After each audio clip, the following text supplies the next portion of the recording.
তো hello guys, আসসালামু আলাইকুম। কেমন আছেন আপনারা সবাই? আপনারা সবাই ভালো আছেন, সুস্থ আছেন? তো আমার মতো মোটামুটি ভালো সুস্থ আছি। তো আচ্ছা, আজকের এপিসোড নাম্বার জিনের রাজত্বের এপিসোড নাম্বার 19 এ আপনাদেরকে সবাইকে স্বাগত এবং শুভেচ্ছা জানাতেছি।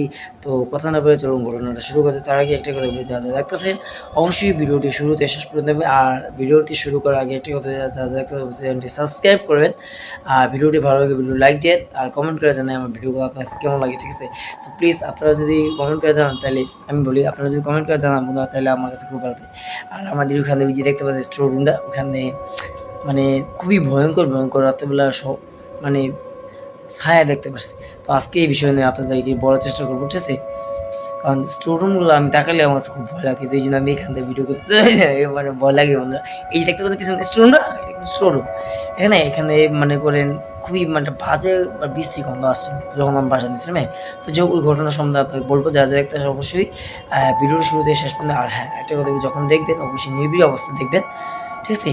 তাহলে কি আপনারা আমার এই ঘটনাগুলো আপনারা খুব ভালোভাবে বুঝতে পারবেন। তো চলুন কথা না বলে ঘটনা শুরু করা যাক, ঠিক আছে? তো বুঝবেন, এক প্রকার ঠান্ডা বাতাস আমার শরীর দিয়ে বয়ে যেতেছিল। এক প্রকার ঠান্ডা বাতাস যখন আমার শরীরে লাগলো, আমার কেমন যেন একটা মনে হলো যে এই বাতাসটা কোনো স্বাভাবিক বাতাস হতে পারে। কারণ বাতাস লাগলে মানে গায়ের মধ্যে ছোঁয়া দিয়া স্পষ্ট করে মানে পেঁচায় ধরে এরকম একটা মনে হলো।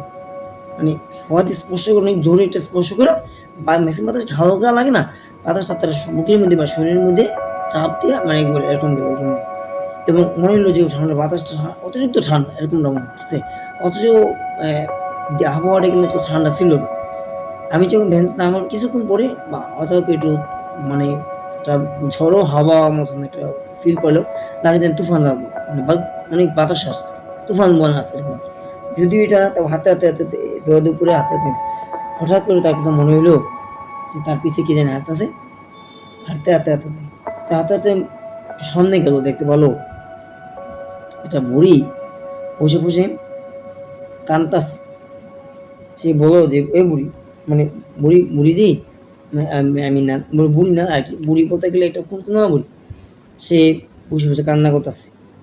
একপাশে তার বাড়ির কাছাকাছি হবে। তো বলছি যে আমার হয়তো মানে বাড়ির কাছাকাছি হয়তো আমাদের এখানে হয়তো লোক হবে বা আমার এখানে হয়তো মহিলা হবে। সরি একটু আছে আর সমস্যা সরি এভাবে। ঠিক আছে? হয়তো এবার দেখতে পারতেছি। এভাবে লাগলে তো দেখা যাবে না। তো যাই হোক সমস্যা নেই।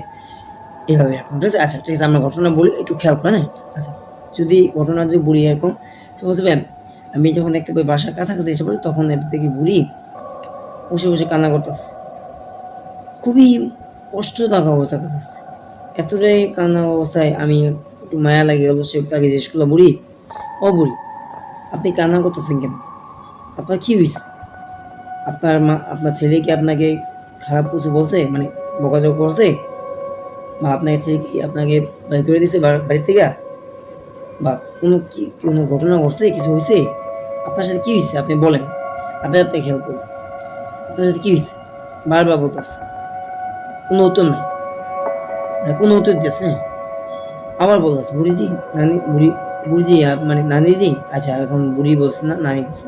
বলছে, "নানিজি আপনি বলেন, আপনার কি সমস্যা? আপনি কেন কান্না করতেছেন? মানে কাঁদতেছেন? আপনার সমস্যা আপনি বলেন। আপনি কোনো বিপদে পড়ছেন? কোনো আপনার হেল্প লাগবে? আপনি বলেন।" তো কিছুক্ষণ পরে অ্যা যখন কোনো উত্তর দেয় না, তারপর বুড়িটা করলো কি, তার মাথা ঘুরে না মানে মাথা নিচু করে বলল যে, "আমার হেল্প লাগবে। তোর হাতে যে খাবারগুলো আছে আমার লাগবে।" কয়, "কি খাবার লাগবে?" কয়, "তোর খাবার যে আছে ওগুলো আমায় দিয়ে দে।" বলছে যে, "আমার খাবারগুলো আপনাকে দিয়ে দিব মানে বুঝলাম না। আমার খাবার তো আমি আমার বাড়ির জন্য কিনছি। আপনি কি করবেন? আপনার কি ক্ষুধা লাগছে? আপনি বলেন।" কয়, "হ্যাঁ, আমার অনেক ক্ষুধা লাগছে। আমার অনেক খাইতে ইচ্ছা হইছে। তোর খাবার যেগুলো আছে ওগুলো আমায় দিয়ে দে।"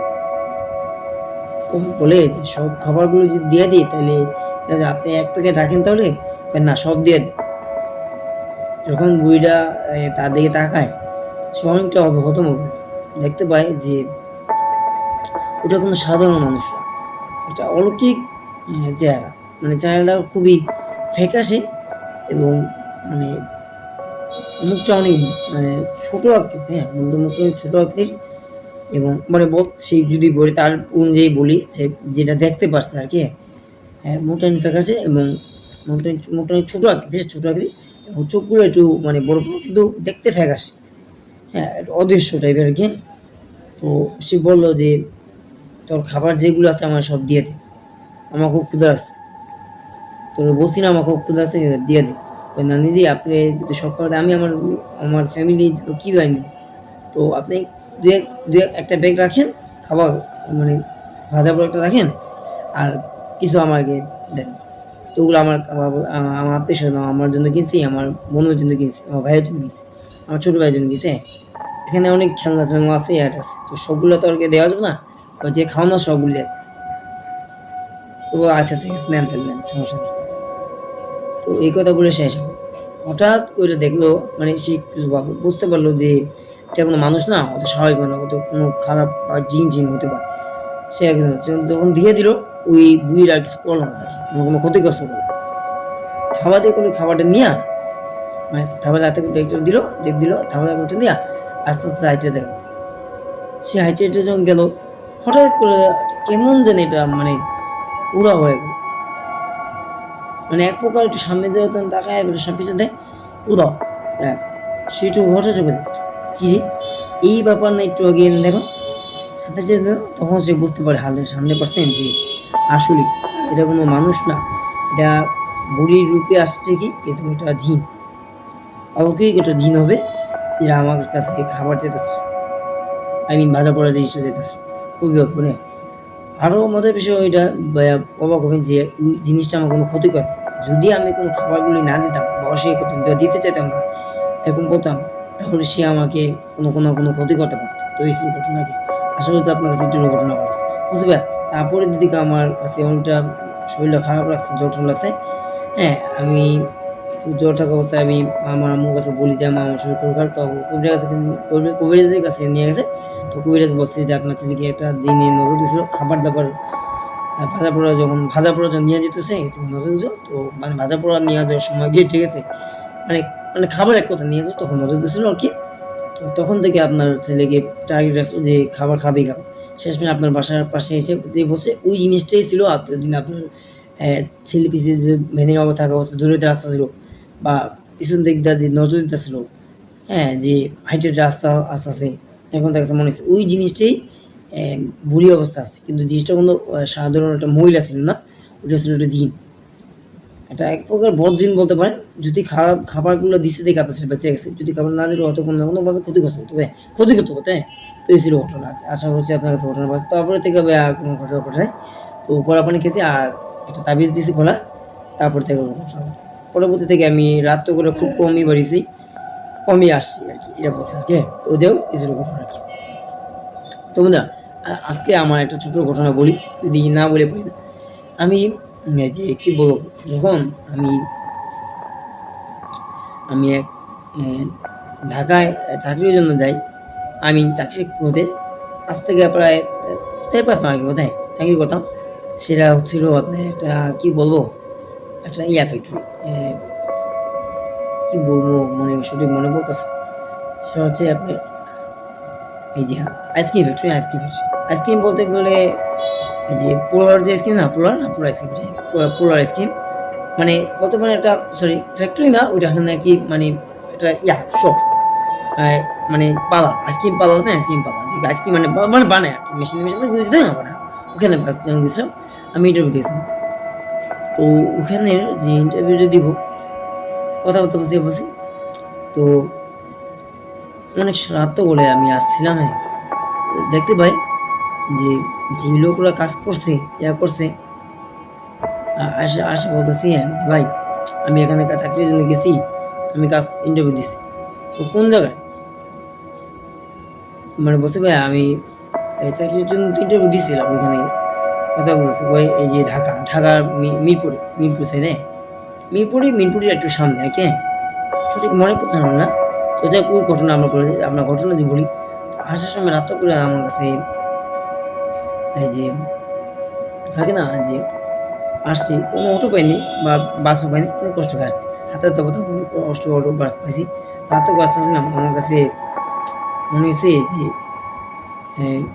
যে খাবারগুলো কিনলাম বা কিনে নিয়ে যাবো, তো ওগুলো যদি খাবারগুলো কিনে নিয়ে যায় আমার কাছে বিপদ হইতে পারে। মানে থাকেন না ভাজা পোড়া ইয়েগুলা, আমার খুব খাইতে মন চাইছে। মানে মানে যেখান থেকে আসতেছিলাম ওই মেলা বসে, ঠিক এটার মতো মেলার মতন, ওই যে টোটোটা বলে মেলা বসে।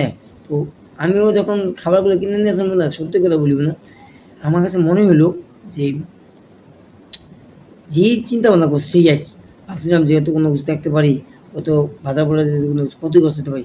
ঠিক সত্যি কথা বলে না যে মানুষ চিন্তা ভাবনা করছে কি রে সেটা হচ্ছে কোনো আমি যদি বলি আমার ঘটনাটা যে খাবারগুলো কিনে নিয়ে আসবো তখনই একটা এই যে কালো আকৃতি অভাব আমার পিছে দাঁড়ায় আছে যে গয় আমার এখনো মনে পড়ে যে বলতেছি যে যে খাবার কিনছো ওগুলো রেখা যা, যে খাবার কিনছো ওগুলো দিয়া যা, এগুলো বলতেছে।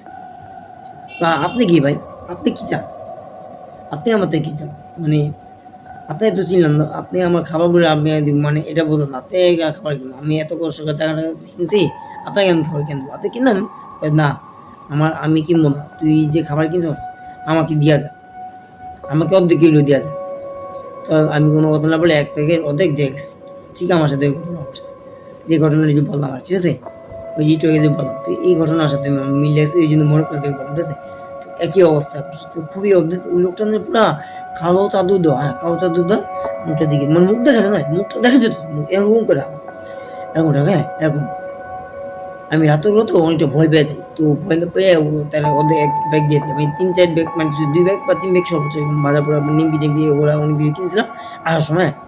তো চাকরি পাইছিলাম, চাকরি ঠিকই পেয়েছিলাম। কয়েক মাস করছিলাম আরকি। ওই আইসক্রিম পার্লার আরকি। ওখানে গেছিলাম প্রায় বেতন ছিল ১০-১২ হাজার টাকার মতন বেতন ছিল আরকি। করছিলাম ওখানে থেকেই ব্যবস্থা ছিল মানে খাওয়া-দাওয়া ব্যবস্থা ছিল ওখানে বেতন-টেতন মিলে সব মিলে। এটা মিরপুরের আরো সামনে, হ্যাঁ, অনেকটা দূরে আরকি। তো এত দূর বাংলা থেকে আসা তো সম্ভব না। ওখান থেকেই কাজ করছি। তো করছিলাম ভালোই লাগছে আরকি। তো তারপরে কয়েক মাস করছি, ৫-৬ মাসের মতো করছি। করার পর তারপরে করছি। তো মানে সত্যি বলতে গেলে কি ওটা এখন দূর তো মানে থাকা খাওয়া বা চাকরি করা অনেক কষ্ট হয় যে বেতন অতটা বেশি না। ১০-১২ হাজার টাকা। যদি ২০,০০০ টাকায় দেব বা ২৫,০০০ টাকা তাও হচ্ছে। তো আমি এখন চাকরির বাকরি চিন্তা ভাবনা করতেছি। দেখি একটু ভালো চাকরি পাওয়া যায়, দেখি ভালো বেতন আরকি। তো এই যাবো আরকি। আল্লাহ ভরসা। আল্লাহ যদি ভাগ্যে রাখে চাকরি দেয় ইনশাআল্লাহ দোয়া করি একটাই যে আল্লাহ যেন ভালো চাকরি মিলিয়ে দেয় আমার একটা। সবসময় বলি আপনাদের কাছেও বললাম যে আল্লাহ যেন ভালো চাকরি দেয় আমার জন্য দোয়া করবেন যেন একটা ভালো চাকরি পাই। আমি যেন চাকরি করে যেন করতে পারি। কারণ YouTube এর পয়সা দেয়া ইনকাম করা খুবই মুশকিল। তো যাই হোক এই ছিল ঘটনা আরকি। আশা করছি আপনাদের কাছে এই ঘটনাগুলো ভালো লাগছে। আপনারা যারা দেখেন অবশ্যই সাবস্ক্রাইব ভিডিওটি ভালো লাগলে ভিডিও লাইক দিন। আপনারা সবাই অনেক বেশি ভালো থাকেন। আর এই হরর স্টোরি যে বললাম এগুলা কিন্তু সত্য ঘটনা। আমার জীবনে যে ঘটনা ঘটছে এটাও কিন্তু সত্য ঘটনা। এই যে ঘটনাটা ঘটছে না তো এইজন্য বললাম। যেদিনকে কিনে যাওয়া আসার সময় সে তাকে একটু মহিলা ধরে যে খাবারটা দিয়া দেয় দেখে সে কিন্তু তাকে কিছু বলে না। আমার সাথে এই ঘটনা কালো একটা প্রকৃতির অবয়ব। হ্যাঁ, কালো প্রকৃতির অবয়ব সেই জিনিসটা আমার কাছে ধরছে। আর আমার সামনে ইয়া করতেছে, "এই দে খাবার দে খাবো। আমাকে দিয়ে দে।" যখন আমি তাকে বললাম যে, "আপনি কি আপনি চিনেন, আপনি খাবার দিমু কেন? আপনি কি জন্য দেবো? আপনি কিনে নেন।" "না, তুই আমায় দে। আমার খাবার খাইতে ইচ্ছে হইছে দেখাও। কারণ আমি খাবার কিনতে পারব না। আমার খাবার দিয়ে দে। তোর যা ছিল তার অর্ধেক করে দে। না তোকে বিপদ আছে।" যখন আমি বলি একটু ভয় পেয়ে যাই। বিপদ যেহেতু আছে কিছু হইতে পারে। আমি বুঝতে পারলাম তোর সাথে তারা কোনো এক ব্যাগ দিয়ে দিল। মানে এক ব্যাগ তাকে দিয়ে দিল। সে কি হলো নিয়ে নেয়া আস্তে গেল। ঘরটা গায়েব হয়ে গেল। নিয়ে নাও এই চিপে দেখালাম। আমি একটু দেখি টাকা নাই গায়েব। আমি বুঝতে পারছি যে এটা কোনো মানুষ না বা কোনো স্বাভাবিক কিছু না। আমি ১ম এই একটু মনে হয় যে স্বাভাবিক কোনো মানুষ হতে পারে। আমার হয়তো মজা করতেছে। ১ম তো অতটা ভয় পাই। তখন খাবারটা চাওয়ার অবস্থায় বলে যে, "তোর বিপদ আছে বা বিপদ হতে পারে।" আমি তো খাওয়ালাম। দেখলাম যে তার পা নাই। পা দেওয়াও একটু মানে ঢাকা। একটু মানে শুনতে পাচ্ছে না এরকম অবস্থা। ওই জিনিসটা যে দেখছি। রাতে হলো প্রায় ১২টা ১২:৩০ টার সময়। অনেকটা ভয় পেয়েছি। তো যাই হোক এই ছিল ঘটনা। আশা করি আপনার কাছে ঘটনা একটু ভালো লাগছে। যদি আমার ঘটনাগুলো একটু ভালো লাগে বা আমার স্টোরিটা একটু হরর মনে হয়ে থাকে তারপরে চ্যানেলটিকে সাবস্ক্রাইব করে লাইক দিয়ে আপনার অনেক বেশি ভালো থাকেন, সুস্থ থাকেন। আর দেখা হবে নতুন আল্লাহ হাফেজ, হ্যাঁ?